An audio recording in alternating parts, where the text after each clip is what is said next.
Each week, nearly a dozen movies are released theatrically. 40 films a month, more than 400 a year. That's a plethora of cinema. Too much cinema. You'd have to be an addict to see all that, but don't fret. We've got you covered. This is CinemAddicts. Hey everyone, what's up? It's another week, a new week that is, of CinemAddicts episode 267. We are covering movies for the week of November 8th, 2024. Movies coming out this week of November 8th include Elevation, Chasing Amy, Weekend in Taipei, Drive Back, and Christmas Eve in Miller's Point. I just mentioned 5 movies, I think, and we're done. We're done reviewing those movies because all Eric and I are going to talk about for 60 minutes is what movie, Eric? Hippo. False advertisement, folks. We just needed that for the podcast title. We're just, 40 minutes of Hippo, Eric? I'm totally down with that. Okay. Oh, spoiler alert. I love Hippo. Go watch it. Yeah, I love Hippo. Go watch it. That's it. This is sort of like Let's Start a Cult from a couple weeks ago. Yeah, we love Hippo. We just mentioned 5 movies just for the podcast title, folks. Watch Hippo, right? Is that it? Are we done? Are you? What are you going to do for the rest of your afternoon, Eric? We just finished. Actually, we do got a couple decent movies in here, so we should probably talk about those too, I guess, if we have to. But I mean, it came for Chasing Amy. You stayed for Hippo. Oh, okay. Can't we just make Bruce Purkey up in the attic? Can't he just do the rest of the show for us? Because he's on that kibble. You brought him back on the kibble, and maybe I think he's going to review Elevation. And he has a couple of other reviews. Maybe he'll just do the job for us this week. What do you think, Eric? Maybe. I mean, I've been giving him people food, so he should have the energy for it. Speaking of energy, Eric Holmes, I don't know how personal we want to get. How are you feeling this week, physically, mentally, emotionally? What's going on with you? Can you tell our listeners what you can tell? Oh, we forgot. We're also going to cover Daddio. We got too much stuff to do, Eric Holmes. We might be here all day. You're going to work in about for Daddio and Hippo. Fantastic movies. Safe for Daddio and Hippo. By the way, that Daddio is a recommendation from CinemAddicts Patreon member Angie Clark. She requested all 3 of us review it. That's what happens when you are a member of Patreon. You can actually tell me, Eric, and Bruce, aka who's in the Cinem-Attic, hey, I'm a Patreon member. I want you guys to review this movie on a given week. And Angie Clark cracked the whip. And yeah. And what a wonderful whip it was. What a wonderful whip. Oh, okay. Daddio. Okay. Yeah. It brought us Daddio, which that's another banger. That's another banger. Okay. So we'll talk about Daddio, which as of this recording, is currently streaming on Netflix. I was able to watch it on Netflix. Eric will do a review and he'll talk about the interesting way he was able to see Daddio. And then towards the latter part of this episode, we have the Cinem-Attic. Bruce Purkey's in the Cinem-Attic, and he will have a review as well of Daddio. But getting to the point, Eric Holmes, how are you feeling in general? What's going on with you? Well, I recently had a birthday, turned 69 years old, as knows. Thank you. And almost immediately, my body's like, yeah, we're done now. We're done? Just back went out, and it's been like that for a couple days, and not fun, but, we're getting by. Just popping Vicodin like it's Tic Tacs, and we'll see how far that goes. Popping Vicodin like Tic Tacs, is that a good medical? Are you a doctor? Is that the good medical way to go as far as alleviating your pain? Probably not, but until they do a spinal assert, I want to get in science fiction they talk about uploading your brain onto a hard drive and putting it in a robot. The sooner I can do that, the better. Oh, you would rather have your brain in a robot because that would be better, healthier. I mean, we're not plasma where there's just a real metal electrical wire thing. It's better that way, right? Yeah, and then you don't have pain. You just have a little alarms go off like beep beep. Your right arm is breaking down. Please replace your right arm. Okay, I'll do that, and then just pop it off, put a new one on, and we're good to go. That's a good idea. It's the way of the future, and I can't wait for it. Well, speaking of the way of the future, we had a really wonderful. Is it a wonderful election night? We had a really eventful election night last night, so I didn't get too much sleep. I was looking at my X feed. Yeah. A lot of people happy, a lot of people sad. Eric, you're right in the middle. You're like, whatever, right? Which is good. Looks like the Orange Man's. I mean, here's the silver lining. In 4 years, we won't have to hear about him anymore, and that'll be wonderful. Good. Okay. Be nice. He subscribes to the podcast. I looked at it. I looked at it, and no, he doesn't. Even if he did, I don't care. But had he won the last election, we would be counting down the days. All right, now only a couple more months until he's out, and whoever the new person is in, and then. But I wonder who the new boogeyman's going to be come next election. Well, okay, we'll see what's up. We'll see what's up. Well, so Eric, I'm sure America will make I'm sure the Republicans and Democrats will get two candidates that are wonderful and deserving of America's praise and be wonderful. Oh, thank you, Eric.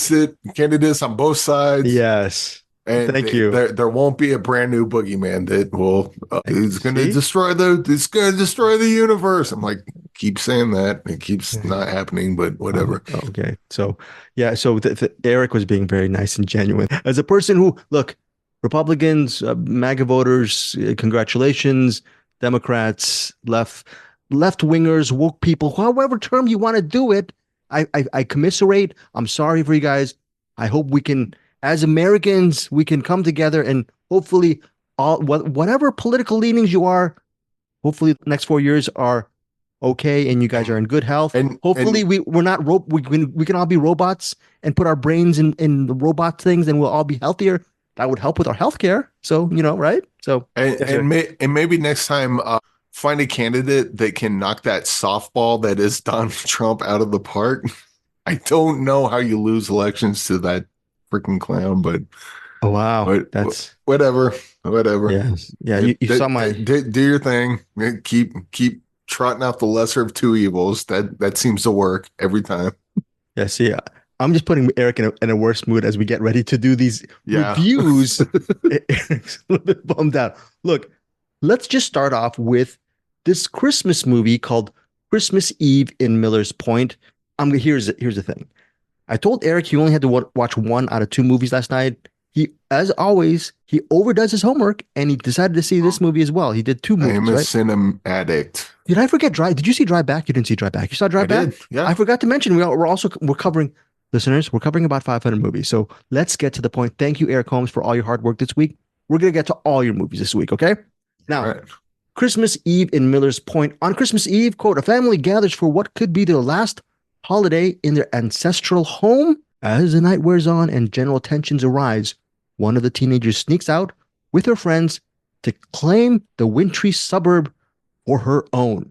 Sounds like a rebellious teenager leaves the family for Christmas Eve, and then maybe at the end she realizes how awesome her family is and how awesome her suburb is, and everyone's nice and happy. I don't know. Stars Michael Cera, Elsie Fisher from, what is that movie that Elsie Fisher was in? I forgot. I got to look her up right now. But also it stars Ben Scheckman, Sawyer Spielberg, and Francesca Scorsese, and Greg Turkington, only in theaters November 8th. Eric Holmes, can you shed a little bit of light on Christmas Eve in Miller's Point?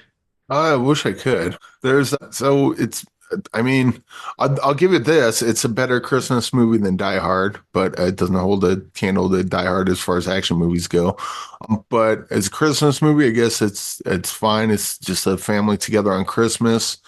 And the difficult thing about this movie is it doesn't, like, you read the synopsis, and I guess that happens in it, but it's kind of just one thing happens, and then another thing happens, and then another thing happens. And it's kind of all over the place. It doesn't seem to have any sort of focus. Like they'll bring up, they'll bring up like some sort of plot thread with one of the characters, and then it just kind of fizzles out and then goes on to the next thing. And then they'll bring up something else with another character, and that sort of doesn't do anything. And it's just kind of a bunch of things happening. Now, if you want to watch a Christmas movie that's kind of a hangout movie, I don't know, it doesn't really work like that either, because it's not, you don't feel like you're in a group dynamic. It just feels like we just keep separate storylines all around the town. Is that kind of thing? A storylines usually have a thread. This has a bunch of separate story starts that never go anywhere. Or at least they didn't seem to go anywhere for me. It was just a bunch of things happening, and I was trying to find something to latch onto, and I never really got there. And then kind of towards the end, it does that thing that you mentioned where the, girl sneaks out with her friends. And yeah, not sure what to say about this. It was just kind of Is it sort of a family movie? Is it what's the tone? Is it a family kind of movie? its tone is kind of a mess, I guess would probably be the best way to describe it. It's just a bunch of things happening and it doesn't really congeal into anything. Michael Cera, any funny? Or Elsie Fisher, who plays Lynn, she was in eighth grade. I still haven't seen eighth grade, by the way, Yeah. but any So people stand out? Or So Michael Cera, he's one of the cops. It's him and I can't remember the other actor. Ben Schenkman is Lenny? Maybe I'm looking at the IMDb. Ben Schenkman is Lenny? Okay. Possibly. Yeah. I don't know. But either way, they're cops and they're in the movie. Okay. This movie is pretty aimless, and this is weird how it's difficult to describe because nothing really happens.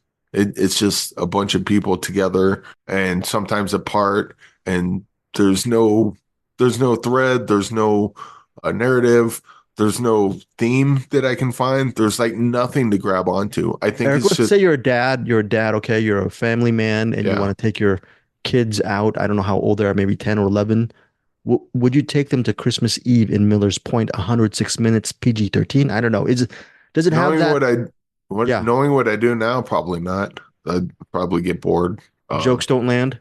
They do not land the jokes. There's a couple jokes here and there, but most of the comedy comes from the characters and just how how their personality comes through, and they do sometimes. But I think there's other sort of comedy going on, but the comedy is a little too maybe too nuanced for me, or not my brand of comedy. Greg, I'm a fart joke guy. I like a good, a potty humor. I like the most basic, stupid jokes on the planet. Puns are wonderful. I love those. And so I think the comedy this is going for is probably like Coen Brothers-esque comedy, which I Coen love Brothers. Okay. yeah. Well, And I love the Coen Brothers, and I will say that this has a lot of that kind of feel to it, but it's more Coen Brothers in look than execution, if that makes sense. fair. Okay. Like if someone showed you like 10 minutes of this movie, probably be like, oh, it's Coen Brothers Christmas movie. But then you watch it in context of the rest of the movie, and it's like, oh, this is just a mess. Okay, never mind. Okay, so this is not very good, Eric Holmes. Not in your review, but your take on the movie, because it's not a very positive review. Eric, what's final thoughts and your rating on Christmas Eve in Miller's Point? I would say like if you dig the characters, maybe that'll bring you through. And I did like some of the characters, but just overall, this didn't work for me at all, really. How dare Eric? What did you say? What's your rating again? Did you say, sorry? I'll do 1.5. 1.5 stars from Eric Holmes. Yeah. Eric Holmes, first of all, credit to you that you decided to overdo the homework. I said you should actually just go see Drive Back. That's more of your type of movie. You decided to go 107 minutes deeper into Cinem-Attic's Christmas Eve in Miller's Point. 1.5 stars from Eric Holmes. Caveat, Rotten Tomatoes, 24 reviews from critics, 88%. So who do you trust? Eric Holmes or those 24 critics? I'm going to say Eric Holmes. I would say if you watch this and you're in the 88%, tell me what I'm missing, because apparently it's a lot. Okay, so listeners, if you take this with your family, or you take a buddy of yours or your girlfriend or boyfriend or whatever, and you see Christmas Eve in Miller's Point this weekend, and you realize it's way better than 1.5, and you have problems with Eric's review, well, if you want to complain to Eric Holmes, hit us up on CinemAddicts. Yeah. Tell him he was wrong. You can reach him at brucepurkey@gmail.com. Okay, so right, hamslime@gmail.com. I don't know. I don't know if Bruce would like this or not, but yeah, if someone's gonna come at someone with hate, just do it to the person that did it. Oh, how dare you! Don't you like me when I throw you and Bruce under the bus all the time? It's not very. Oh, I love it when you throw me under the bus, but not like Bruce. He's like no. I just put him on people food. I'm trying to be nicer to him. It's that time of year. Yes, folks, it's that time of year. Let us know what you think of Christmas Eve in Miller's Point. Just wasn't Eric's movie. Okay, everyone, look, tit for tat. I might give this movie a shot. I'm just glad that Eric gave an honest review. 1.5. hit us up if you think likewise or maybe support his theory on that. Now, let's give Eric Holmes a break. He's going to spend a weekend hopefully alone. If maybe Eric, you might need several days to rest your back and watch some movies. Hopefully, maybe you'll get better. One of these movies that you might want to see if you like action thrillers is I'm going to actually see if you like this movie called Weekend in Taipei. I'm going to give you the plot line and you're going to tell me if this sounds interesting to you. Now, John Lawler, he is a pit bull DEA agent married to his job. John Lawler is, by the way, is played by actor Luke Evans. He can't stop. Nothing he won't sacrifice to close out a case. Now, unfortunately, there is this guy named Joey Kang. So John Lawler is somewhere, I think, in the States or something. That's where he's located. You see a really interesting action sequence with that character, with the DEA agent towards the first act. Ultimately, he is in trouble, and instead of going on suspension and just taking a break, he decides to go to Taipei to track down this guy named Joey Kang. He is a billionaire, power-hungry, just rich man. Joey Kang is played by Sung Kang, and Joey Kang is a very, very bad man. So a lot of this movie deals with Joey and John's rivalry, and in the middle of this rivalry is this woman that came between them, because this woman, she had a past with the DEA agent, but now she is married to this very bad man, Joey Kang. So that is the premise of Weekend in Taipei. Eventually, the bad guy and the good guy, they mix it up together. Caught in the middle is this woman. This woman is played by, I cannot pronounce her name and I apologize, Lun Mei Gui. And she plays the woman who's caught between these two men. She still has feelings for the DEA agent, and she, for some reason, has married this horrible human being played by Sung Kang, this power-hungry billionaire. Now, also in it there's also a son in the mix who is obviously the woman's main priority is the safety of her son. There's a lot of action in Weekend in Taipei. The movie is produced by Luc Besson from, you guys know him from Leon, aka The Professional, a whole bunch of other Luc Besson movies. Like, I'm trying to think, Eric Holmes, so give me some Luc Besson films. He directed Lucy, directed The Professional, like Leon, and then also Joan of Arc, The Messenger. City of a Thousand Planets, or what? Valerian. Yeah, he did, which I thought was underrated. So great. The Fifth Element, we have to mention that a lot of people think The Fifth Element is Luc Besson's magnum opus. So it's produced by him. Oh, yeah. It's Valerian. Okay. And the movie's directed by George Huang, who hasn't directed, I think, a feature film in years. Real quick, yes, didn't Luc Besson, didn't he do that Dog Man or Dog Boy? Or all right, very good. Yeah. Yes, Dog Man. Was that it? With Caleb Landry Jones from a couple of years back? We that was a weird movie, but it was a good one. A weird movie, good one, underrated film. Yeah, thank you for reminding me about that. So Luc Besson and George Huang are the writers for Weekend in Taipei. And George Huang, which is interesting, Eric, because you being a writer, wannabe screenwriter, filmmaker, George Huang's first movie was way back in 1994 with a hit film called Swimming with Sharks, which starred Kevin Nolan. Right. That's a very interesting movie. Kevin Spacey. What did I say? Yeah, Kevin Spacey. Kevin Nolan. Kevin Nolan. Kevin Spacey, Frank Whaley, Benicio del Toro, and someone else. I can't believe I said Kevin Nolan. That's actually the name of one of my good friends. So it's not Kevin Nolan. Okay, Kevin, if you're listening to this, I apologize. It's Kevin Spacey and Frank Whaley in Swimming with Sharks in 94. What's interesting is George Huang, since then, he hasn't directed a whole ton. His last directing credit was the 2007 TV series American Heiress. He directed 27 episodes back in 2007. He's back 17 years later directing Weekend in Taipei. Does that sound like an interesting kind of movie? Luc Besson producing, co-writing. George Huang, I'm sure you like Swimming with Sharks. Yeah. Sung Kang is a bad guy. I should watch that over Christmas in Miller's Point. Right. And look, here's the thing. Lun Mei Gui, she's fantastic in the movie as the woman caught between these two men. Her special talent is she's very good with cars. Hence, I don't know how well you know the Fast and Furious movies. I don't know them. I know them halfway well, but it's great to see Luke Evans and Sung Kang. They're part of the Fast and Furious franchise. Great to see them in Weekend in Taipei. There's a couple of really good action sequences towards the beginning and a little bit towards the middle. There are some action scenes. Big strike against Weekend in Taipei, however, is towards the latter half of the movie, there is an elongated flashback at the backstory between the DEA agent and the woman. Why did they separate all those years ago? Well, sometimes flashbacks can be effective, and this flashback basically says it's just overlong and it makes this movie a total slog. And if you're looking for a wall-to-wall action movie, you will get action scenes, but a lot of this film is sort of a domestic drama, which I did not, I got a little bit bored by. And the third act, Eric, on an action thriller, the third act should be the one that delivers, right? That sort of explosive action sequence or memorable action sequence, right? And it's a Luc Besson movie. I mean, the third act of Dogman is memorable. Third act of Weekend in Taipei is forgettable. The inevitable showdown between Luke Evans and Sung Kang is lackluster. But overall, there are some good action sequences in Weekend in Taipei.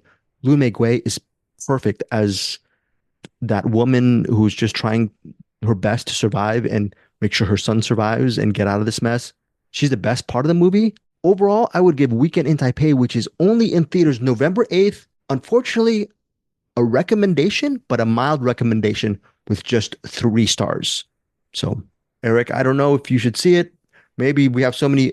Who knows? If you still have the link, if you want, you can give it a shot. If you like fast action, and maybe you might like the domestic drama between the former lovers and the son and everything. You might like that. I don't know. Well, but that's usually what I go to action movies for. The domestic drama. Domestic drama. Again, 3 stars for me. Mild recommend for Weekend in Taipei. To recap, 1.5 stars for Christmas Eve in Miller's Point for Eric Holmes. Let's see what else we got. It is Eric's turn to drive back. Drive Back centers on comic artist Reed and his pregnant fiancée, Olivia.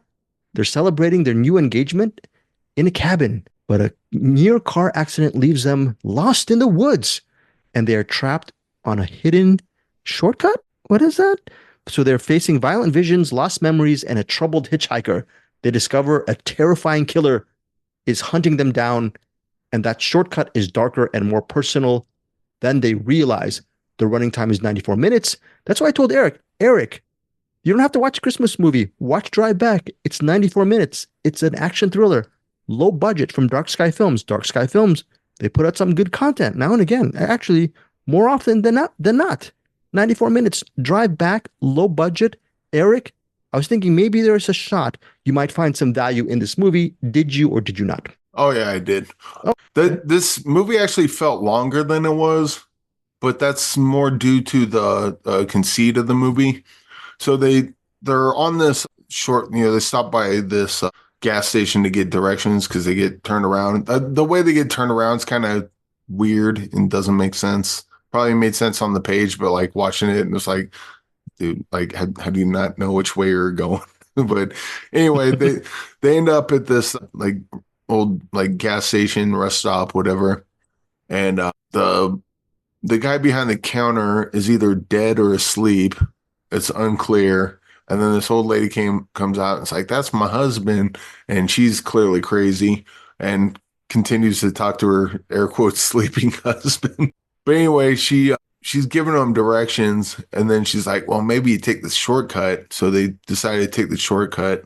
It's like only the locals know about that, even though there's a sign on the street that shows where the shortcut is. It just says shortcut. But anyway, so they go down the shortcut, and then husband and wife are talking, and then wife's like, oh no, watch out, and slams on the brakes, and there's like a front end of a car, like the bumper of a car just sitting in the middle of the street. So they move that out of the way, and they keep driving, and eventually they almost hit that same bumper. Even though he just moved it out of the way, the same car bumper is still sitting in the middle of the street exactly where it was. Oh, that's interesting. And creepy. So you start to find out that this road that they're on's kind of like this weird sort of time loop, kind of alternate dimension sort of thing. And so it becomes like a psychological thriller. Also, you're trying to figure out like how the rules of this area that they're in work. And then as it goes, they start seeing different people in this area, and then their relationship to either the town or the people themselves in the car. And Eric, you're mentioning time loop. To me, time loop movies, I'm trying to think of time loop. That conceit can either be absolutely annoying because of the conceit, or it could completely work. I don't know. So when I hear time loop, it could be Yeah. Well, monotonous and repetitive, that kind of thing. maybe time loop's not the best Mm. way to describe this, but this one's this kind of we just talked about Valerian. There's that scene where they're in the desert, but it's Yeah. also a bazaar, and so Oh, like it kind of beautiful. That's goes the best back and part of the forth. movie. That's the But best part. but Yeah. I'll give you $10 if you can describe that scene to someone and make them understand what it is they're about to see. It's almost impossible. You just have to watch it and then, okay, I get it. But then you go back and try to describe it to someone and you sound like a crazy person. That's kind of what's going on here. Like when you watch it, it makes sense, but to describe it's kind of tricky. So I just say time loop, air quotes, but it's not Sure. exactly what it is. But when you watch it, you'll be like, oh, okay, I see what he was talking about. But anyway, this is pretty good. I think this leans more on psychological thriller than it does horror, but there are certainly some horror elements to it. And the ending ending kind of confused me a little bit, but it's like one of those endings where like I didn't get it, but I think if I watched the movie again, knowing where it ended up, things might, the pieces might start falling together a little more. Were you cheated because you didn't understand the No, ending? no, no, Okay. no. It felt like a me thing more than a movie thing. Sometimes where like you're watching a movie, it's like I don't get that, but I feel like if I just went back and maybe watched it again or paid more attention, now that I know what to look for, I pay more attention to this and this, and then I can piece it together. It feels like that as opposed to a filmmakers that don't know what they're doing. But overall, I really like this. It was really strange and kind of I mean, there were certain parts that were kind of stupid, but overall, I think this movie is definitely worth checking out. Directed by Cody Ashford, the writer is John Serro. The principal stars include Crystal Foster, Zach Gold, and Oh, Nathan Healy. Yes, Eric. there's another thing. So they're in the car a lot talking, and then they got the I don't know, green screen background or whatever. Usually, so they're not actually driving the car, but it makes it in movies, it makes it look like they're driving. But the background loop or whatever that they use, when I'm first watching the movie, I'm like, this looks cheap as hell. Like this looks bad. And then as the movie went on, I'm like, that's actually a brilliant touch. I don't know if they did that on purpose or if I'm reading more into it than I should, but it feels like it's got like little details like that to clue you in on what you're about to see. But it like at first it comes off as like a filmmaking mistake or them cheaping out on like certain effects. But then once you get into what Grows the on movie you? it is, once you get into what the movie it is, I'm like, oh, maybe that's not a cheap effect. Maybe that's intentional. Maybe they did that to clue Mm. us in on what's going on. And it's not that much of a stretch to think that it was intentional. And there's a bunch of other like little tiny clues that they drop along the way. But It's not, you said psychological thriller, so not a bloody type of movie. So people who do not want to see ultra violent films, they can watch so Drive Back. so there's definitely blood and there's definitely a couple scenes that would probably turn some stomachs. But those parts come kind of few and far between. A lot of it is the husband and the wife kind of slowly going crazy and or they think they're going crazy and they just trying to tap into the world that they're in and try to Mm. understand it, but then a bunch of other stuff happens that just kind of mess them up even more. Do Yeah. they get as insane as me, you and Bruce at the end of a Cinematics week when you have to watch so many freaking movies, Eric? Do they get to that level of insanity? Almost. They almost did. Okay. Well, 94 minutes, it felt longer, meaning the movie felt dense It, to you. Like good in a yeah, good way. it wasn't like, oh God, when's this movie gonna end? It just felt longer just because of the conceit of the movie. It felt like there was more in it. So when I see that it was 94 minutes, I was like, no, it can't be because like this was like a whole epic journey. That there's no way this was 94 minutes, but It's very frustrating on a weekly basis because we, all three of us, can only cover certain movies. And I do not, from Eric's review, I don't want to ignore this movie, but our weeks continue to compound upon each other. So I am going to give Drive Back a shot. I'm assuming Eric's going to give it a pretty good rating. Final thought, Eric, on drive back and rating for this film. Yeah, there's certainly some issues with like bits of writing here and there, but overall it was a really cool idea, and it's definitely one I would want to drive back to see what I missed the first time, because I think this movie's a lot. Eric, you're sounding like a blurb critic now. What's that about? Yep, that I get paid somehow, right? But no, this movie, I think this movie's a lot more dense than it first appears going in. And yeah, I just really enjoyed it. I'll probably go 4 stars on this. It could go up. I think on a rewatch, this could go up. Like if I watch it again, it was like, oh, I miss it. Like started picking out a bunch of parts that I missed. It could go up. Or maybe I watch it again and it was like, maybe I gave it too much credit. But either way, first watch, 4 stars. I really liked it. That is Drive Back, 4 stars from Eric Holmes, in theaters and on digital, November 8th. So I was talking about movies that we're going to regret that we don't see because there's only so much all three of us can see in a given week. That movie could also be in reference to Elevation, a movie that I think Eric Holmes would really love. Here is a plot line to this film.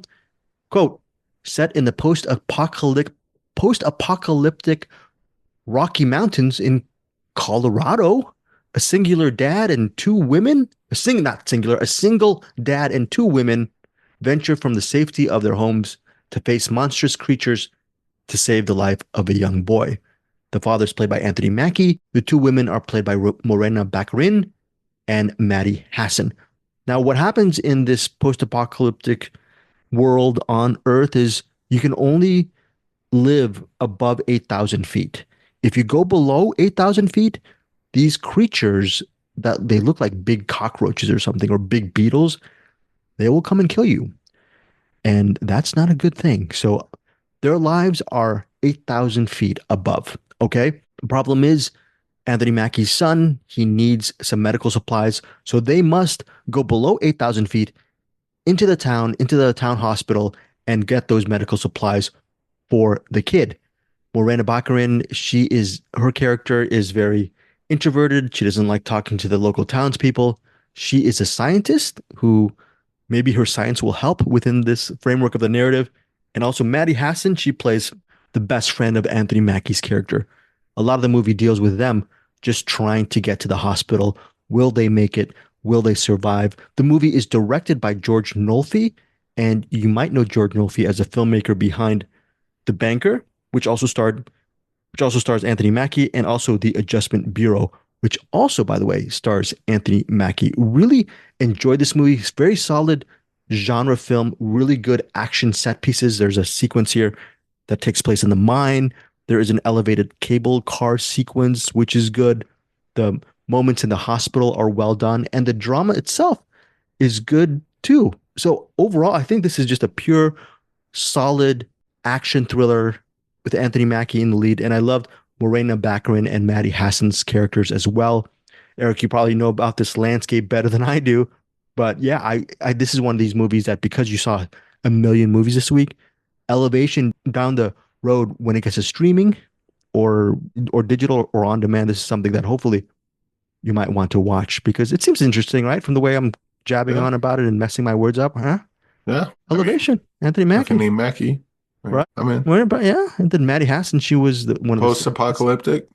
Yeah, post-apocalyptic, and it's like the apocalyptic after. Yes, and there's some there's some beetle-looking monsters in this, and it's a good film. I know what Bruce Purkey is going to say about Elevation. Let's see about. You can listen to his review up in the Cinem-Attic over in Eric's domicile, but barring.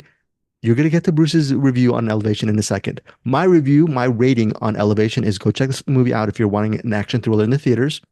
And I'm giving it 4 out of 5 stars. So 4 stars for me for Elevation. It's only in theaters November 8th. All right, that is it. I'm kidding. That's not it. There's actually 2 more movies. Chasing Amy. It came out on digital, I believe. Oh, no, actually not digital. It came out in theaters on November 1st. And I apologize. I didn't get to the movie sooner. And Eric Holmes, again, overdoing his homework, decided to watch the documentary Chasing Amy. It's basically a documentary on Chasing Amy, right?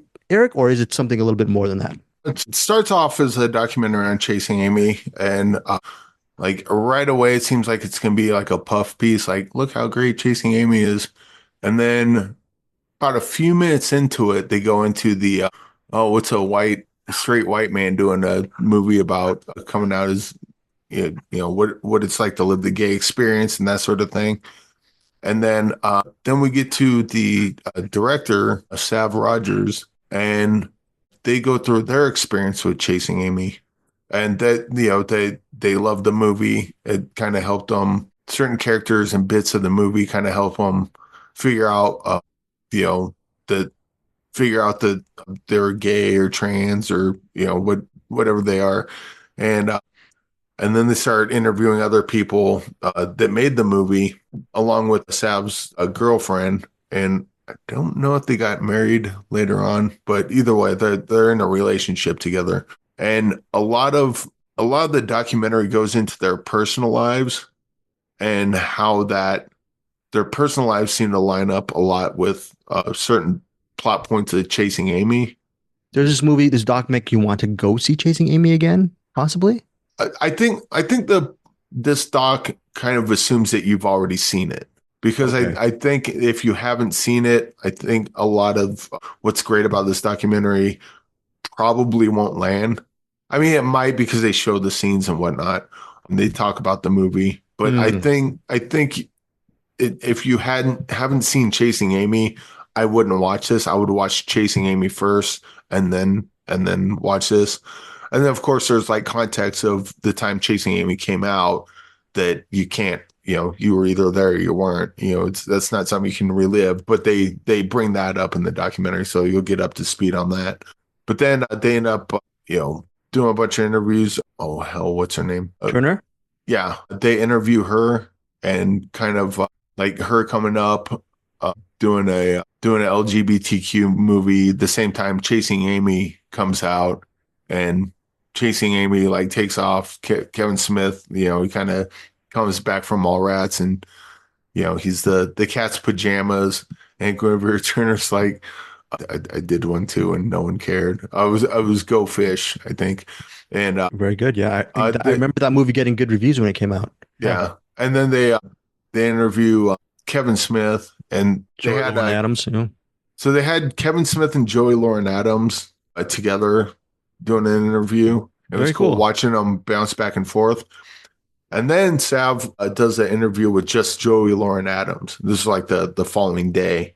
And you got a completely different take on what her experience was like making that movie. That's very interesting, Eric. That's a great counterpoint. That was actually very smart that Sav did that, right? Yeah.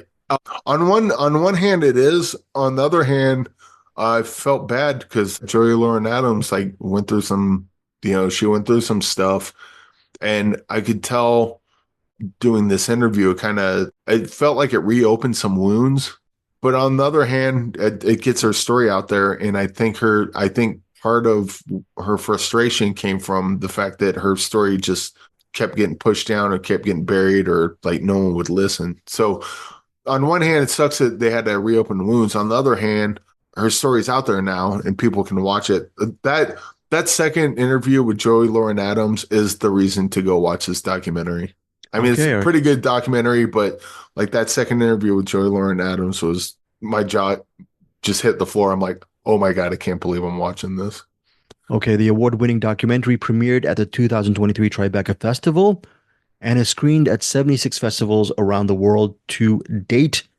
Eric, I'm glad you're doing this review currently on Rotten Tomatoes. It has 47 reviews and a rating of 94%. Again, this movie came out in theaters over a week ago. If you miss it in theaters, because right now I'm looking, it says you can buy tickets currently right now, Eric, it was the good move on your part saying that we should review it this week. You can buy it right now. If you can't buy it and you're too late to see Chasing Amy, go to chasingamydoc.com. We will have the link to the website so you can figure out when it's going to be streaming, or if there's going to be some kind of rollout for this documentary, which I think Eric's going to give a pretty positive review. Eric, you're making me actually want to see Chasing Amy just because of this Joey Lauren Adams interview. Eric, your final thought and rating on Chasing Amy. Yeah, this was really inventive, just the way they did the narrative of it. And it kept, you think what a Chasing Amy documentary is going to be, and then they just keep surprising you and doing different things. And again, if you were interested in nothing else about the documentary, that second interview with Joey Lauren Adams is the reason to watch this. But everything around that is also fantastic. It's 6.9 stars. Wow, 6.9 stars, aka 5 stars. 5 stars since I'm a corporate plebe, but yeah, that's 6.9 stars from. It's Chasing Amy. I have to give it 6.9 if I'm going to go there. Okay, all right, Chasing Amy again. Check out the website if you can't get to theaters. But right now, this is a recording. You can get to theaters and buy tickets. Hopefully, it's playing around your neck of the woods, especially for that Joy Lauren Adams second interview and the actual documentary itself. Thank you, Eric Holmes, for that review. One more review before we close the books for Cinem-Attic, and Bruce can get into his thoughts on Elevation and a couple of other things. Daddio. This is from Angie Clark, straight from our Cinem-Attics Patreon member. I forgot to mention, more important than that, a very good friend and pretty much sort of the extended family of Cinem-Attics. She was harping in a positive fashion for weeks about we should see Daddio. We should tell our Cinem-Attics listeners how amazing Daddio is. It's a very bare bones and simple plot. Sean Penn plays a cab driver. His last fare of the day, of the evening, of the morning, I don't know what time it is Dakota Johnson. She is the passenger, his final passenger. He's supposed to take her to her domicile located in Midtown Manhattan. And for the next 100 minutes, you have a conversation between the cab driver and the passenger. You get to learn a little bit more about their lives. They have banter. It's, if you like movies like Before Sunrise trilogy, or talking movies like My Dinner with Andre, locked location situations like Lock, Daddio might be for you, including, well, if you like Dakota Johnson and Sean Penn, each of them get very showy roles because for 101 minutes, excluding a couple of moments where there is silence, it's them talking, them speaking to each other. Daddio, rated R, and currently, as of this recording, it is streaming on Netflix. The critics' rating was 77%, but the popcorn meter, which is the most important, the people like us, the normal folk, rating is 88%. Daddio, Eric Holmes, what is your thoughts on this movie? And how did you watch it? Oh, first of all, I'm surprised that it's not nearly as high as the Christmas and Miller's Point, but this movie's actually good. So this came from Angie Clark. And sometimes we'll watch, we don't live anywhere near each other, but sometimes we'll watch movies together and just like watch it at the same time and just kind of message each other back and forth as we're watching the movie. That's kind of what we did here. And I think he kind of said it with the Before Sunrise, but in the setting of Locke, because it's not, this doesn't really have the, I guess it's got a little bit of a narrative through line with her boyfriend or whatever that person that is that keeps texting her. Yeah. But for the most part, there's not really a narrative through line. It's just two people talking to each other about a whole bunch of different topics, which is leans more towards the Before series than it does Locke. Because Locke there's a specific thing he's going to and a specific thing he's supposed to be doing. That he's got to, there's a narrative there. With this, it's just two people talking in a cab for the most part. And, when the writing's as good as it is and the performances are as good as it is, that's kind of all you need to, just get you leaning in further and wondering what they're going to say next, what they're going to talk about next. If someone says something, how is the other person going to respond? And what's their take on that sort of concept? And this was damn good movie. Loved it. Directed and written by Christy Hall. I will make a really horrible admission towards the end of the movie. Actually, at the end of the movie, something happens and I teared up. Against my better judgment, I teared up at the final moment of Daddio. Don't feel bad about that. I did the same thing. I'm sorry. I didn't tear up. There were tears coming down from my eyes. Okay. So I didn't. It was kind of like the end of Up, where he gives them that pop top. Yeah. And if you don't know the context, it doesn't mean anything. But if you've watched a movie, you get to that point. Now you know the context. So that simple gesture just just, waterworks start flowing. There's a similar sort of thing with Daddio. Yes. Like Eric perfectly said, simple gesture towards the end that if you had context, meaning if you watch the freaking movie, there's a good chance that it may hit you in the feels. I hate saying the feels, but yeah, it may hit you. Would be interesting, Eric, to see people who've seen Daddio, did the final moment hit them as well. Also, Eric, I don't know if you agree with me on this, but whether or not you're a Dakota Johnson or Sean Penn fan, I think they're just both so good in this movie that you don't have to be an enthusiast of either actor. I think they both meld into their respective roles really well. Yeah. You don't have, yeah, they're just great. I'm also kind of happy for Dakota Johnson because it's hard to feel sorry for her because she's had hits with the 50 Shades of Grey.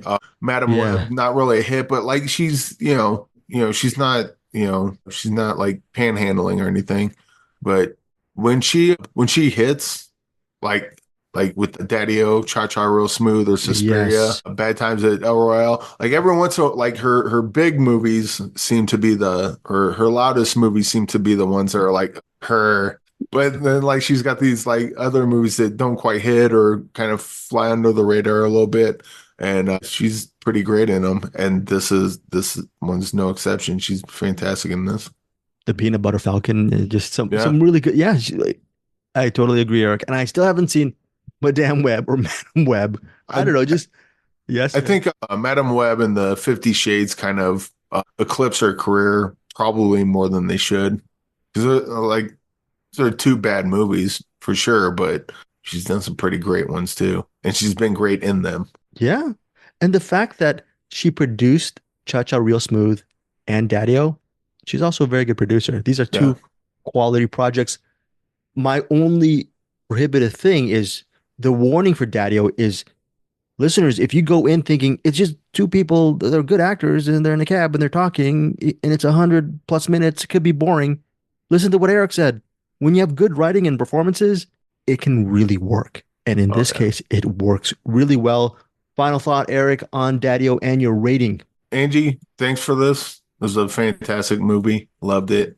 And where is the thing? There it is. I will go 5 stars on this. 5 stars on Daddio. Angie Clark, thank you for being a Patreon member. No, thank you for your constant movie recommendations. That means I have to freaking watch an extra movie every week. I just don't want to do that anymore. Thankfully, I'm kidding, Angie. Thankfully, it was Daddio. My rating for Daddio is 4.5 stars. Really loved this movie as well. Again, as if there's recording streaming on Netflix. Yes, Eric Holmes. What would have sent it over to 5 stars for you, do you think? Oh, I was going to make a crash joke. It had to do with, it would have to do with some of the phone texting in the movie. No, I'm not going to go there. But you know what? I don't know. It's just, it could go up. It was just a very, very good movie. It's not a classic, but it's actually 4.5 stars. Highly excellent. Oh yeah, 4.5 isn't bad. I was just what would make it in 5? I don't know. If it was more like Christmas Eve in Miller's Point, which I'll probably give 4 stars, so 5 stars once I watch it tonight. So. If Scott Adkins was in it, then it would have. That actress didn't take cover. She was great too. She was whatever her name was. She's fantastic. But anyways, 5 stars for Eric Holmes, for Daddio, 4.5 stars for me. Let's see what the Grinch of the Cinematics living in a Cinem-Attic will say about Daddio. I haven't listened to it. Do you think Bruce Purkey is going to give it a good review? I'm saying 4 stars. What do you think? I can't imagine you give it a bad review. This like who watches Daddio and says that's, unless Bruce Purkey last 5 years. I mean, he's just brings darkness and sarcasm and sadness, right? Bruce Purkey. Daddio is pretty undeniable, I think. Oh, I think the only people that wouldn't like it is like if you watch the before movies and you're like, movie sucks, all they do is talk. It's like, if you're that person, then yeah, stay away from Daddio. But otherwise, I think most people that dig that or Locke, the reason those movies are great, Daddio also has that in this. Okay. That is very, very cool. That is Daddio. Bruce Purkey, in a few moments, will give his take on Daddio. He also reviewed Elevation. And I forgot the third one he had. He had some other thing he's going to do, but listen to Cinem-Attic. Did he have Hippo? Did he watch Hippo? He's watching Hippo currently today, and he's going to do a rewind next week on Cinem-Attic's episode 268. Currently, we are at Cinem-Attic's episode 267. Before we go, wanted to do a couple of shop talk things. The year 2000, we're spotlighting for this month, November, on Cinem-Attic. I haven't reached out to our Patreon members yet. Find me, Eric, and Bruce a couple of movies from the year 2000 for us to review for this bonus episode. Patreon, and I'm still thinking of opening it up to Apple Podcast subscribers. We will have a bonus episode in 2000 this year. Again, subscribe if you want some early access spoilers. I got some, Eric, you don't know this. I got some early access spoilers for Hippo, which we'll release on our Patreon for our Patreon members as well this weekend. And we're going to be talking about Hippo for the next episode, which comes out on Friday. Eric will talk about his interview with, who did you interview? Rapaport? Mark H. Rapaport? Yes. Eric Holmes recently, today, interviewed Hippo director Mark H. Rapaport. Both Eric and I might get Kimball Farley. He's one of the actors and co-writers of Hippo as well. Due to scheduling conflicts, we were not able to get Kimball. But for the second episode this week, we will have the interview with Rapaport and also our review, our discussion of Hippo, which we referenced to earlier in the program. Finally, thank you so much for support. And on the off chance that you don't listen to Friday's episode, go watch Hippo. Yes, go watch Hippo. Go watch Hippo, please. It's so good. It's so good. November 8th, Friday.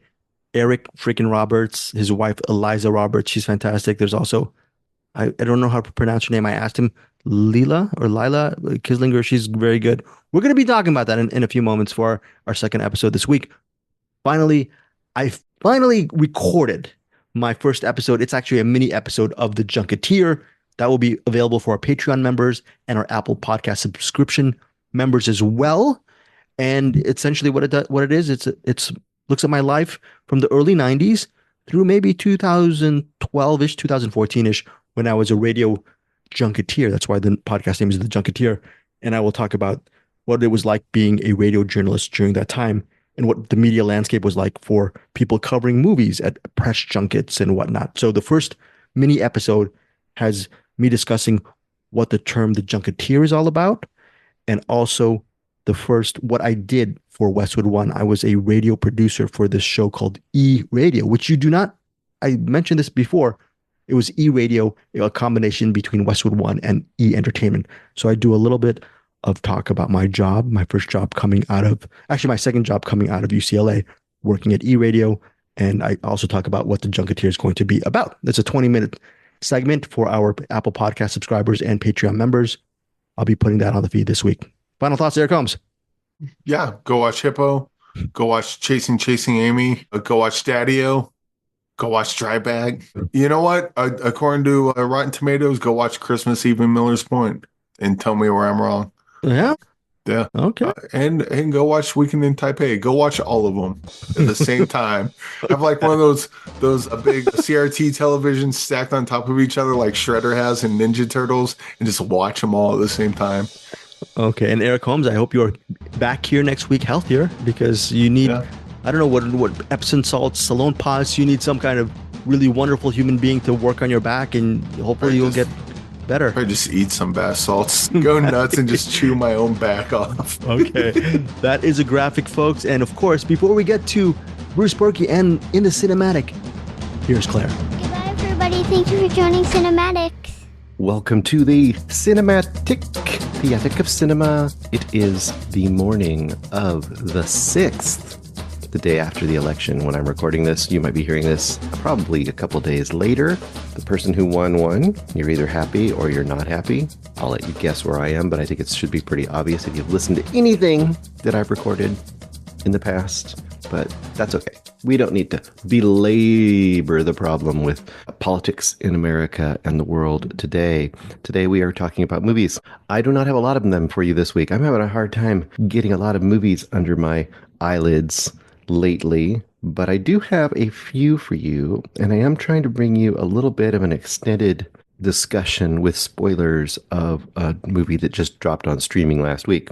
So this week I've got a new movie called Elevation. I also have a pretty new movie that is still barely on Netflix. So for a lot of you who haven't had a chance to check it out yet, and that is the movie Daddio, strongly suggested by Patreon listener Angie Clark, longtime contributor to CinemAddicts and to the CinemAddicts community. And we, as a group, I think, well, I don't know if Greg got to it yet, but I know that Eric and I have checked out Daddio. So we're going to talk about Daddio, and then I'm going to give a review of a movie I've been waiting to watch for a long time that just dropped on streaming, as I suggested, and that is The Substance. And I think what I'm going to do is I'm going to give a quick spoiler-free review, what I think you should do or not do as far as watching that movie, why I do or do not like it, and then I'm going to do something like, it's not going to be top 10, but maybe the 6 or 7 movies that inform The Substance. And through that discussion, we will get into some spoilers of the movie itself. All right, number 1, the new movie for the week that I have this time, and once again, I'm probably 3 or 4 short compared to what the other guys have done. Although by the time this is airing, I might have seen Hippo, and I think Hippo is on their list as well. I just don't have a review for it right now because I have not watched it quite yet. Probably watching it today. I have the movie Elevation.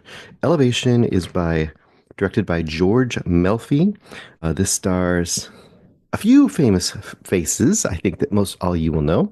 As Will, we have Anthony Mackie. As Nina, we have Morena Baccarin, which has been in a bunch of things. Both of them are from superhero movies, and I didn't look at the pedigree of George Melfi, but I'm guessing there's got to be some superhero movie relationship to the filmmaking here because of the fact that we have 2 people from the Marvel Universe. You know, because Morena, of course, is in the Deadpool movies, and Anthony Mackie is mixed in with Iron Man, as we all know. And then we've got Katie, played by Maddie Hassan, sorry. And then we have Hunter, played by Danny Boyd Jr. The basic idea is this is 3 years after the apocalypse. And, you know, there's a lot of these movies. After the apocalypse movies, there's, The Last of Us, there's, Walking Dead, there's various zombie movies, 28 Days Later, pick your apocalypse. Of course, there's the Mad Max movies. Pick your apocalypse. There's a lot of post-apocalypse movies. And I was thinking as I was watching this movie, the apocalypse and the post-apocalypse is pretty fertile ground for adventure, thriller, kind of storytelling and movie making. And it's been done for quite a while. But my biggest problem is that in almost all cases, this is especially acute for zombie movies. This is not a zombie movie. This is more of a monster movie. But for zombie movies, the post-apocalypse is almost always less interesting than the apocalypse occurring would be. And I feel like a lot of times they just don't do the apocalypse occurring because it's more expensive, I guess. More expensive to have the destruction, explosions, action, stuff happening. So a lot of times we get these post-apocalyptic movies where it's like, but after all is said and done, it's man who's the real enemy, or some version of that. Or if it's not that, whatever we get, it's like, it's more people talking and dealing with how to survive after the fact. And this is just my little note for filmmakers and apocalyptic story writers in the future is just write the apocalypse. Let's hear that instead. Let's see that instead. This one I think is kind of a offshoot. Elevation is like an offshoot of the A Quiet Place kind of movies. And then by that I mean, or Bird Box. There's a whole bunch of these movies kind of been popping up lately that there's some kind of a monster and you have to do something really specific to avoid it coming after you. You don't make any sounds, don't look at it, don't, pick a thing. You can't do it. If you do it, the monster is going to come get you. And that's kind of the way these are set up. This is no exception to that. Here, the monster, for some reason, we don't know why, doesn't go above 8,000 feet. So I guess it's like Speed meets Monster Tone. Don't let the speed of your person go below 8,000 feet or they will explode. No, it's not how it works. But, the monsters will come after you. And we start out at the very beginning of the movie, we see someone out walking around and they give an elevation, and the elevation's like 7,900 and something feet. And then then of course the monster starts chasing them. We don't see the monster really. We just see them running for the monster and the monster POV as it's chasing them. And then of course they cross a line into 8,000 feet. And since it's 3 years after the apocalypse in this movie, they've drawn lines in chalk and put wooden stakes up, and they've so marked very clearly when you cross that line in your vicinity of wherever your settlement is. And then that way people are hopefully smart enough not to cross the line. But hey, in a movie like this, guess what's going to happen? They're going to have to cross the line. So basic story is you got Will, and Will is a father, and Will's son has bad health, and they have a machine. This is how terrible I am. This movie had such a hard time sticking with me that I even forget what exactly Will's son had. I think it was asthma, and I apologize. He has a health condition that requires some machinery with a filter, and the filters are running out, and he needs to go get more filters. And to do that, guess what? They're going to have to go get resources. They're going to have to go below 8,000 feet, and it's dangerous, and how's he going to do it? Along with that, when his wife died, you just know that it starts saying that she had died recent past. Obviously, it's only been 3 years. She died in the recent past, basically trying to figure out how to fight these monsters and to help them survive. And she risked her life and failed. So, of course, there's a lot of reasons for him not to go do this because he's the only other parent left for this kid. Now, the character played by Marina Baccarin, Nina, she is kind of given up. She's a scientist, so she knows a lot, and she's been experimenting a lot. You see her at the beginning, like shooting a gun and trying to see if she can shoot through the scales of one of these things. She has a scale. They're basically armored creatures, and she's trying to come up with a way to shoot through these scales so they can kill them. But so far, they haven't figured out anything that will work against these creatures. That guns basically aren't going to get them. She's also a drunk at this point because she's basically, in a lot of ways, given up hope. And there's one other woman that's in this, but she's kind of like semi-interested in Will, and she is a little more heroic. And basically, the three of them decide they're going to have to go off and get the stuff for the medicine for the kid. Now, good enough setup, adventure, monsters, excitement, tension. But it just isn't that great. What are the reasons I don't like this movie so much? First of all, these movies kind of rely on rules. And they basically set up right out of the beginning that, hey, we haven't figured out a way to shoot these things yet. The guns we have don't work. So basically, if you go across that line, you got to just deal with hiding or outrunning them, or you're pretty much toast. Yet they bring a bunch of guns with them, and consistently through the movie, they're trying to shoot these creatures. And you're like, why are you trying to shoot these creatures? You know it doesn't work. So what are you wasting your time and your ammunition on?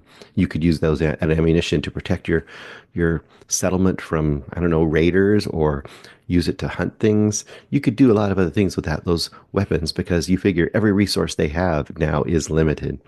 They don't do a lot to explain or world build as far as like, how are these people surviving? If everyone's above 8,000 feet, they're not like in a real, full-on city. So how are they getting water? How are they getting electricity? I guess you could collect water, but how's electricity being produced? What are the resources coming from? Because resources will run out very fast. And a lot of little stuff like that'll just kind of nag you. And there also is not really a clear rule as far as like, it feels so much like A Quiet Place. You're like, well, what does attract these creatures? Because when they go across the 8,000 feet line, do the creatures immediately hear them, or do they not hear them, or do they see them, or do they smell them? They feel the vibrations. So there isn't really a clear way that they're supposed to avoid the creatures once they go across the line. It's more just like, hey, we're going to be lucky and they won't catch us this time. So the plan isn't that great. It's just not that thrilling. The rules aren't very clear.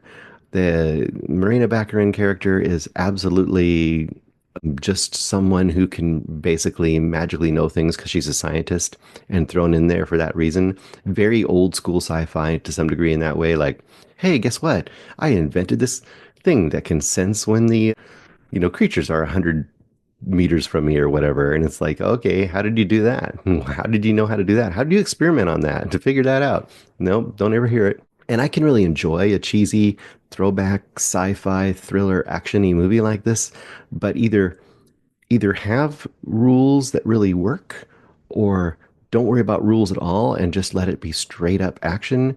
And then the final thing is it's just there's not enough anything to this. It's not gutsy enough. Like if you're going to make this low budget movie and kind of lean more on the action tension, then make the stakes high, show the violence, show how, you know, these creatures supposedly tear people apart, but we never see it. It's kind of this is semi-bloodless movie as well. It's kind of not very brave in that way either. And I kept feeling like, and I think I mentioned this to Greg offline, I almost felt like, is this a faith-based movie? Because it almost feels like it to some degree. It doesn't go full on that way, but there's just something about it that seems very tame and very safe and very middle of the road. So a lot of talking for not much outcome. I would say 2 stars. Not for me. It's just nothing. The time is not well spent here. There's many other monster movies you can watch that are much more fun. Even low budget, really low budget ones. There's ones that are a great bit more fun than this. So I would not watch Elevation if I had my way. The other movie I've got for you is Daddio. Now, Daddio is directed by Christy Hall. I think it's directed, if I remember correctly in the credits, I didn't pull them back up, written and directed by Christy Hall. And that is important because writing is pretty key in this movie because of the way it's set up. And you'll see in a minute what I mean. And you've got Sean Penn and Dakota Johnson as pretty much, and I'm thinking about this now. Yes, actually the only actors on screen, I think, are Sean Penn and Dakota Johnson. So to some degree, it's similar to that movie Locke a few years ago, which was just, what's his name? Oh my gosh, I'm so terrible with actors' names, so you guys are all screaming at me right now. But you know the dude, Tom Hardy, thank you. Thank you, Internet, or Ether that came to my brain. Tom Hardy sitting in a car on the phone with people for the whole movie, and just the script and the tension and the situation he was in was enough to kind of draw you forward. Well, here it's just 2 people, and it's Clark played by Sean Penn, and I wrote it right, her name down. I don't think I wrote her name down. Well, Dakota Johnson's character, we'll just call it Sean Penn and Dakota Johnson. Sean Penn is a taxi driver. He picks Dakota Johnson's character up at LaGuardia, and he's driving her into her home in, I want to say, in somewhere in Manhattan.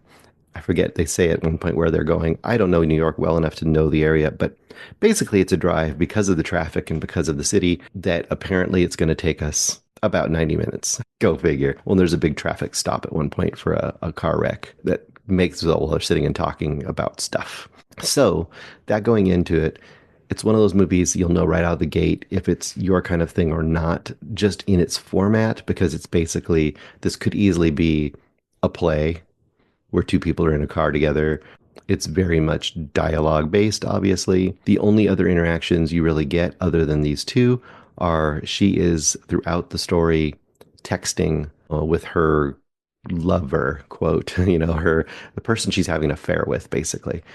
Not really a spoiler because that's kind of one of the basis of the main kind of, I guess, dramatic tensions in the story is kind of that she's having this affair with a married man, and that you are seeing interspersed throughout the conversation between her and the taxi driver, you are seeing her interactions with, by text with this guy. So you get an idea kind of where she's at in that relationship as well, beyond what she just tells to the taxi driver. So how does this work and how doesn't this work? First of all, as far as characters go, Clark, Sean Penn's Clark, I mean, he's really well acted, but it also is kind of, classic Sean Penn. It's a little bit character-y in the fact that he is one of those guys that's kind of the older dude. He knows it all. He's lived the school of hard knocks. He learned from the school of hard knocks, not from, some book learning. He learned from being out there and doing it. And he's one of those guys that's going to engage with you right out of the gate and start telling you what he knows about you just because he's been doing this so long, and also had a spouting wisdom based on his years of experience with people. And as a writer, I would have found that extremely obnoxious and would have tried to shut it down right away. And she is definitely much more accommodating. And I can't say she's more accommodating than is realistic, because I guess people would be just like her. I guess there's lots of people that would be like her. But boy, she kind of takes everything with a smile, especially early on with this guy. And I would be really annoyed by this guy. I'd be like, first of all, why do you think you know so much, dude? And I would especially think a younger person would think that, like, why do you think you know so much, dude? He's coming with so much wisdom and so much like, hey, I've seen it, man. That kind of an attitude. But whatever, that's what you got to have to make the story happen, right? And he's, of course, drawing her out her, the information of her life out of her so he can pontificate on, what she needs to do with her life. Well, without giving much of his own life up, really. He's pretty, he doesn't give and take. I mean, this is, in some ways, it's kind of like a quid pro quo, Clarice. I give you something, you give me something. They even start doing this thing where they're giving each other points. Like if they give up a fact from their life that no one knows or that they haven't told people, then they get a point, and then the next person has to do the same thing back. But when it was all said and done, I feel like he didn't really give much and she gave a lot, which kind of makes her the star.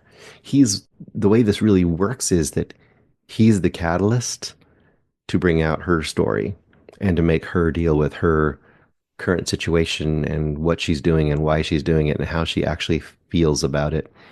So that being said, it is pretty engaging, mostly for the actors. How much you like Dakota Johnson, how much you like Sean Penn will also help a lot. If you like them both, I'm sure you'll love this movie. I like them both sometimes, and I like them here pretty well, actually. I feel like Dakota Johnson sometimes is looks like one of the worst actors I've ever seen. And other times I think she's fantastic. Peanut Butter Falcon, I think she's great. Madam Web, I think she's horrible. So I think she is the kind of actor that really goes with the director and the writing that they have in front of them, which means she is actually a good actor, but she can't elevate the material she's with. She goes with the material that she's with. So if the material is not great, she falls. And if it's great, she rises. That's kind of my impression. Sean Penn always, to some degree, I think, gives it his 1,000%. But also, I think he always kind of chews the scenery a little bit and he kind of overacts a little bit. So that happens a little bit here too, where he's, kind of being that gruff guy, and I think sometimes when he does that, it's a little bit much. But then other times he's really, really solid in this. So he's, of the two, I think he's the weaker link, and he's supposed to be kind of the stronger link. What else do I have to say about this movie? I guess the only other quibble I would have, overall, I'm a positive on this movie. I think it does get to some emotional truths, and it does deal with some really interesting stuff with characters that is relatable, I think, for a lot of people. But I think my one other quibble is it feels very writerly. It feels a little overwritten. And what I mean by that is there are points early on where they're telling a story and the person will give an anecdote about something that happened to them in their life. And then later, the other person or themselves will bring that anecdote back in another way to kind of wrap back into something they're talking about, almost like a comic would, do a callback. There are these kind of writerly callbacks that are thrown into this movie as you go along, which comes across as very written, as opposed to just the way that genuinely people would interact in the world. It's a little too neat, a little too bow tied, whereas real interactions are kind of messy and kind of rough around the edges, and especially if it's someone just talking to a taxi cab driver about these, very private things in their life. I think like that would be actually even messier. So that kind of stuff would kind of draw me out a little bit, because that kind of stuff is very, it's a movie, I'm not in reality, that kind of a thing.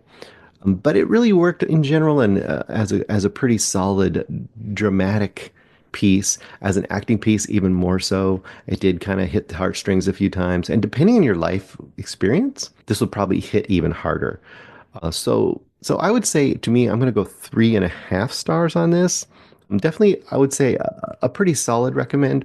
And like I said, mileage will vary for people depending on kind of where they feel about the subject matter, and the actors and kind of their life experiences would make them further drawn into this or further pushed away from it. Okay, the last thing is my recommendation, but it's still kind of this might be I think for the average or non-avid moviegoer crazy person, this review might be useful. And that is, we're going to talk about The Substance. Now, The Substance has been buzzed all over the internet for the last couple months since its release. For all of the people who are super cinephiles and super into like genre pictures, The Substance got a ton of buzz. I unfortunately was not able to see it in the theater, and I really wanted to. But certain movies like this get very limited release, and if you're in the boonies like I am comparatively, it doesn't stick around more than like a week, and even then it's very hard to get to. So I did not get to see The Substance, and I was really sad about that because I heard some really great things and a lot of good buzz. I did not watch a lot of reviews because I did not want to get it spoiled. So I'm telling you now, I'm not going to spoil it at first. I'm going to give you my review and my basic rating. Then I will talk about a few spoilers because I think it's kind of fun to think about some of the movies. I think I'm about 6 or 7 movies that I think really inform this movie and might give you like a little playlist to catch if you want to kind of get a buzz of some of those things that kind of make up The Substance. The Substance is directed by Coralie Farjat. She is also the director of Revenge from a few years ago, which is a very bright, very, very crisp revenge movie that has some real over-the-top, colorful, in-your-face action and blood.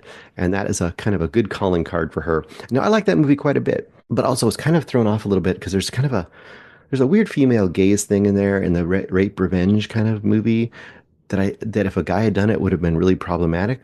But I think there's an intentionality in what she's doing that I really understand and actually in hindsight appreciate even more in Revenge, especially after seeing The Substance, because The Substance deals with some very similar issues in a more overt way somewhat than Revenge did. Now, this being The Substance, stars Margaret Qualley as Sue and Demi Moore as Elizabeth Sparkle and Dennis Quaid as Harvey.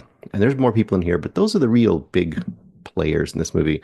And I know this has been reviewed to death, so the review part is going to be pretty quick. Let's just say this is about an aging actress who is feeling the pressures of her fading beauty and her fading physical allure, and that has been kind of her calling card. That's what she's, kind of banked her whole life on.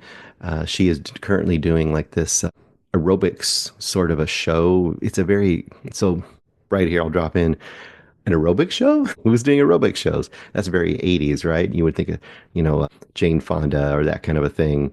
There are things in here that are very anachronistic. And I think part of that is to make this sort of an out of time movie. It's not an 80s movie because they have cell phones. They have lots of things that put it into the modern age. But they have things like this very 80s like bright candy colored leotard wearing aerobic show, which makes you think like, well, that's like the 80s. So yeah, I think it's just doing that kind of anachronistic thing to kind of give it this more, I guess, timeless quality to it, which I think it will attain to some degree. And there's a lot of throwback things in here that kind of go with the 80s and 90s as well. Anyway, she's having this existential crisis because basically her boss, Harvey, the super sexist, very, very energetically overplayed by Dennis Quaid. I mean, this guy is sexist with a capital S. He's the executive that essentially is just like, hey, you're over the hill, lady, while he grossly eats his food in our face and, talks on the phone while he's at the urinal and he's right in our face. He's always filmed with these really wide angle, like almost fisheye lenses, like just next to the camera, just to be like the most obtrusive and vile sort of, caricature of that kind of person. And he essentially says, you're done. You're 50. It's your birthday. Sorry. Happy birthday. You're fired. And that's kind of the kickoff of the story. And she, on her way home from that experience, obviously distraught, ends up in a car wreck, does not get hurt, weirdly, survives the car wreck and actually pretty much goes unscathed. But what happens is, while she's at the doctor getting checked out, someone slips her a thumb drive, has a phone number on it, and basically it's an advertisement for a black market substance, drug, whatever you want to call it, treatment that is supposed to give her a new lease on beauty and life, to make a new her, you might say. And there's a whole bunch of spoilers that could go in here. I'm not going to say what they are. Let's just say this is got sci-fi elements. It's got high social satire elements.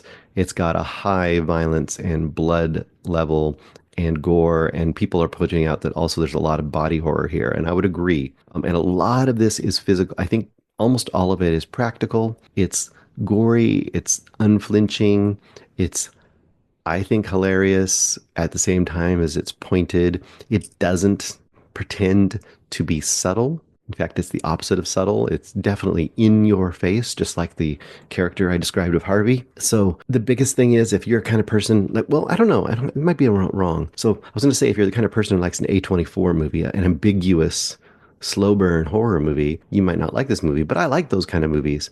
This is, in a lot of ways, the opposite. It's not ambiguous at all. It says, here's our theme, here's how we're going to discuss it, and we're going to discuss it openly, but we're going to just take it and amplify it, all the way to 11 per Spinal Tap. We're not going to stop in any way. We're going to just keep going and escalating all the way to the end. And I think that's the other thing that a lot of people who do like this, like myself, appreciate, is the constant escalation. This is a movie where I was hyped this movie the whole time, and I was told how crazy it gets. But as you're watching it, you're like, oh, it's kind of crazy, but it's not that crazy. But then it gets crazier, and then it gets crazier, and then it gets crazier. And a lot of people jump off the craziness in the third act. But for me, I was on board the entire trip. And partly I feel like this movie was just like created in a laboratory along with the substance for me. It just has the aesthetic and the approach and the style that, especially from 80s movies that I used to love. This kind of taps into that ethos and taps into that vibe and taps into that kind of love for gonzo filmmaking that you don't see done in quite this way a lot. So once again, I will say this is in the running for my favorite movie of the year, if not a lock for my favorite movie of the year. Coralie Farge, bravo, bravo, all the way. My rating for this, as you might guess, is it 5 stars? It's a 5-star classic. This movie is a 5-star classic. This movie, I think, is going to be beloved by genre fans and by lots of people for years and years. Kind of in the same way that I felt about like Hereditary or Midsummer, or some of these movies when I first saw them. I kind of feel that way about this. I can't imagine not loving this forever. It's just fantastic. So, what are the movies that inform the substance? Now, I actually would like to hear other people's suggestions here too. I just came up with 6 or 7 movies that I think really approach this. And from this point forward, spoilers. So you've got enough now. If you want to just check the movie out, which I say you should, do it, then come back to this. But I would love to hear other movies that people think really inform this one. I think there's a ton. Now, it's not in the same way as like a Tarantino, where he literally will take his movie inspirations and recreate scenes or shots or moments or musical cues and use those. This movie doesn't do that as much, but it does do, homages, of course, say, and a lot of little things thematically that are very obviously kind of playing with movies from the past. So here are the few that came to my mind watching this. First of all, Gremlins. Now, this is for Eric. They don't do many Gremlins style movies. And what I mean by Gremlins style movies is what Gremlins has that's so genius, and a few other movies do too, and I don't know why more movies don't do this, especially genre movies, is you create a set of rules, very clear rules, not just kind of rules, but very clear rules. Like an obvious one would be Night of the Living Dead. You gotta kill the brain to kill the zombie. It's a rule. You don't kill the brain, the zombie isn't dead. Gremlins took it even further. You don't feed them after midnight, don't get water on them, all these things, right? So what that does in Gremlins, of course, is you set up the rules and you're like waiting for them to be broken, because the whole point of the rules being there is for your character to break the rules so you can find out what happens when they break the rules. This movie is precisely one of those kind of movies, because the genius of this is a very clear situation. She calls the number finally. She sees the ad. It tells her about the substance. She gets a place to go. She says she calls the number. They say, go to this place. She goes to this, alley, literally goes to an alley where it forces her to go through a locked gate, which only amazing little visual jokes. The gate only lifts halfway, like a corrugated steel gate, like a little mini garage door kind of thing. It only lifts halfway. So she literally has to stoop and crawl through the gutter and the alley to get to her, solution to her aging looks. So it just shows her like literally physically having to debase herself right out the gate. So, but when she gets her box, it's first of all, it's packaged in a way that's very reminiscent of these startup boxes you get for anything, right? You get a new cable system, not cable, who knows cable anymore, right? But let's say you get a new, I don't know what. You get a new, whatever. You say it's a new health system, and you open up the box, and the top layer is level 1. What do you do with level 1? And as you unpack it, level 2, and it tells you what to do. So it's telling you, hey, stupid, I'm going to walk you through the rules. And it's walking us through the rules visually so we can see what she's going to do. Rule 1 is activator, activation, only use it once. You don't know what that means, but you're curious, right? Storytelling. Rule 2, or, open it up. The next rule is stabilization. Do this once a day. Okay. What do you have to stabilize? And once a day. And then after 7 days, you must switch. And there's like a tube. Wait, switch? What? Oh, so once again, it's setting up rules. It's giving you questions right out of the gate that you want answered. What do these things do? It's going to show you what these things do. What happens if you do use the activator more than once? It's going to show you what happens if you do it more than once. What happens if you don't switch in 7 days? It's going to show you what happens if you don't switch in 7 days. So as a narrative device, absolutely satisfying. Okay, so that's the Gremlin setup. It also does a little bit of what I call basket case. That the basket case, a Frank Henenlotter movie from the 80s. I saw it in the 80s. It's a little low budget sleaze exploitation monster movie where this guy's got his Siamese twin blob of a brother that's been cut off his body that he keeps in a basket, who is homicidal and goes around killing people. And of course, in The Substance, essentially she's a Siamese twin at some point, right? Because as we know, the substance, when you activate it, it literally grow a younger version or a what do you say? I don't know. A avatar of yourself out of your own back. Your back splits open. The other thing emerges from there. The other person, the younger person, they sew up your back again. They draw out the fluids from your back, inject them in their self, and then they get to use that to keep going for the 7 days until they switch over, switch blood, go back to the other person. That while you're doing your own version of yourself, or they're doing their own version of themselves, your first version or the alternate version, let's just say original version, new version, which I think is what it says in the box. Whichever version is out in the world, the other version is just laying like a lump on the floor. And I love how the current character is so uncaring for the quote sleeping version of themselves. The sleeping version of themselves, whichever one that is just left on the floor of the bathroom or eventually dragged into a closet, whatever it might be. But basket case, the idea of this blob-like hidden monster part of yourself is kind of key to the substance. And by the end of the movie, when you get the final version, which we'll talk about a little bit more, that is even played up more. But yeah, basket case, and just also the joy of these 80s practical, gory monster effects, which is on full display here in this movie. Reanimator, not much to say about Reanimator, but once again, 80s movie, which has glowing green solution, which reanimates the corpses and causes them to basically go crazy and come back to life and become maniacal, and there's crazy guts going flying out of bodies and wrapping around people, and other corpses looking like maniacally overcharged, supercharged, drugged up creatures, whatever it might be. I think just, if nothing else, the look of the substance, which is kind of this bright green, not glowing, but bright green solution, is very reminiscent of Reanimator, and I'm definitely not an accident. That's got to be a bit of an homage. Kubrick, specifically The Shining, is all over the place in this movie. Once again, that's a visual cue. Also, the shot choices. You've got the wide angle lenses, the super hardcore center perspective.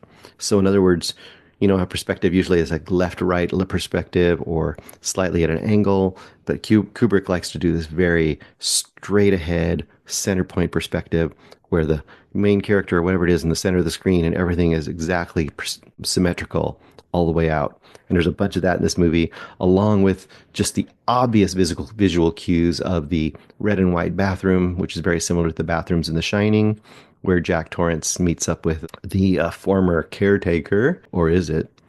And also the carpet, the long hallway with the carpet. The carpet's very reminiscent of the carpet of The Shining, which are both, of course, iconic visual cues from The Shining. Why The Shining exactly?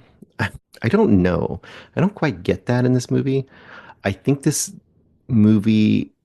more the visual look of Kubrick, the use of these kind of super wide angle, super close to your face shots.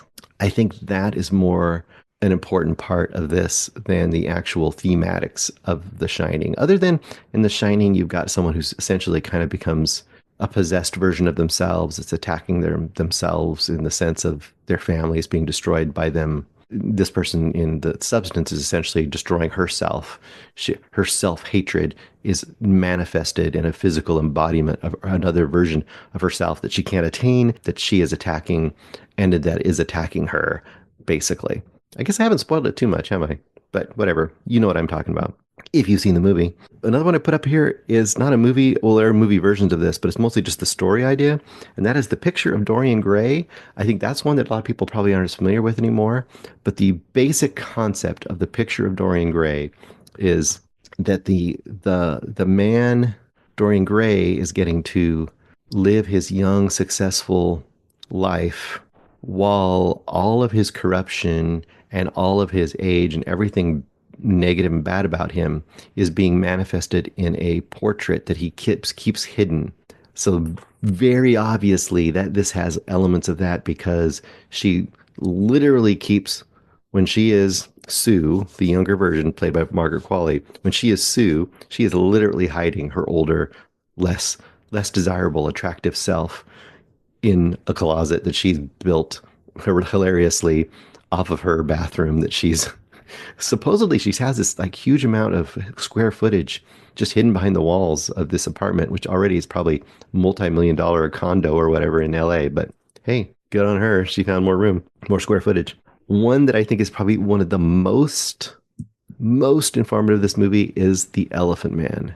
And there's obvious reasons, and there's a couple not quite as obvious reasons. The most obvious reasons is in The Elephant Man, of course, you have this physically deformed and hideous by the world's standards creature, whatever you want to call it. You know, famously he yells out that I am not an animal, I'm a human being. This whole movie is kind of about that, right? Once she hits 50, essentially she's not treated like a human being anymore. And throughout this movie, especially as she degrades, as she keeps getting cheated on by Sue, Elizabeth Sparkle gets further degraded because Sue keeps breaking the rules. So Sue keeps out in the world longer than 7 days, and at one point she stays out in the world for 3 months. Well, she's basically just stealing the life and beauty and physical everything from Elizabeth Sparkle, and by doing that, she just essentially turning into a monster. And then in the final act, when you have the reuse of the activator, causing a third version, a third copy of a copy, which kind of, I get the idea for fans of Gravity Falls, Paper Jam Dipper. You know what I mean, if you know what I mean. The idea that you make a copy of a copy of a copy, by the time you get to the third, fourth, fifth copy, the clarity and the quality is a little bit worse every time. So the third one here, it's a little bit extreme. It's exponential, apparently, in the world of substance, because then we get Monstro Eliza Sue, one of my favorite moments in movies, I think, is the intertitle card. Oh, that's another Kubrick thing, intertitle cards. Because as we meet Sue, we get an intertitle card of Sue.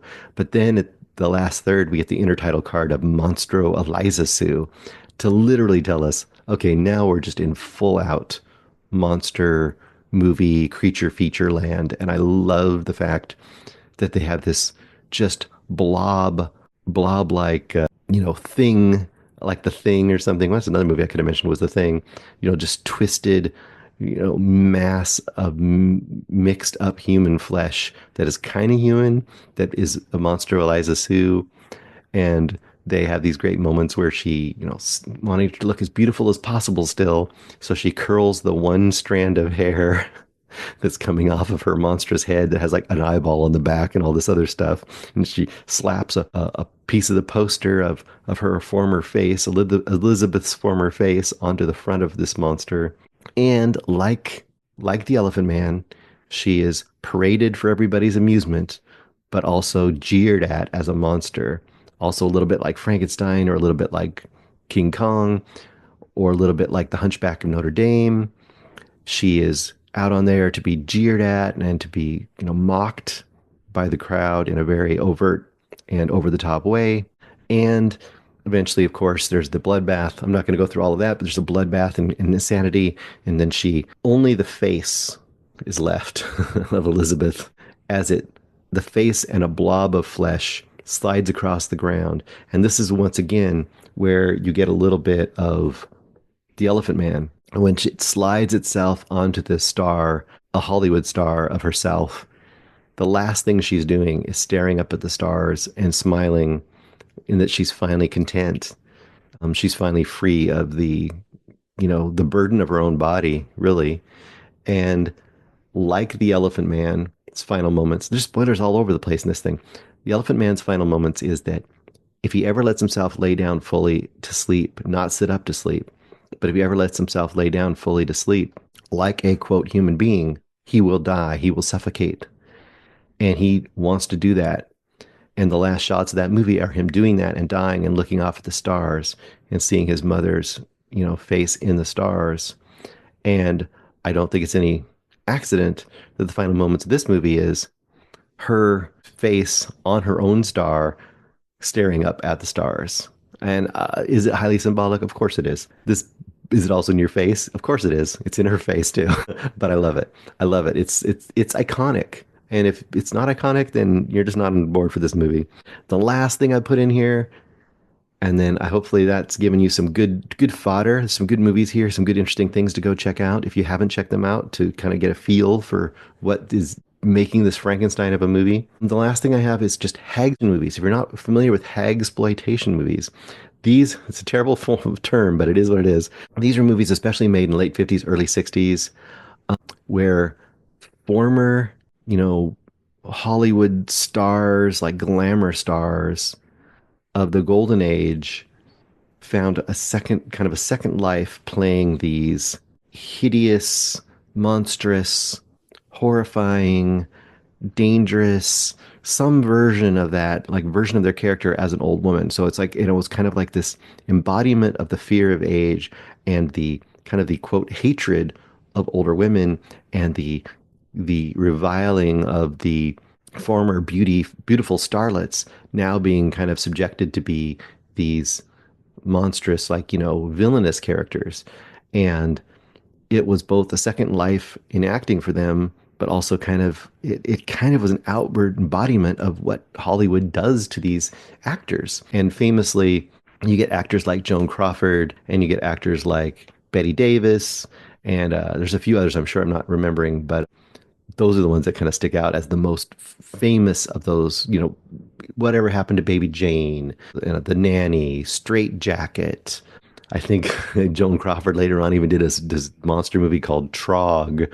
So there's a whole bunch of these movies that kind of made that era. And it was also kind of the era of Psycho. So you kind of had this combination of women as these kind of murderous psychotic villains, and kind of playing on hysteria and hystericalness. There's a lot of the stuff going on there. And this movie directly taps into that energy in a very conscious way. So wrapping it all up, There's a whole bunch of stuff in this movie on a just visceral, literally visceral level. It's awesome.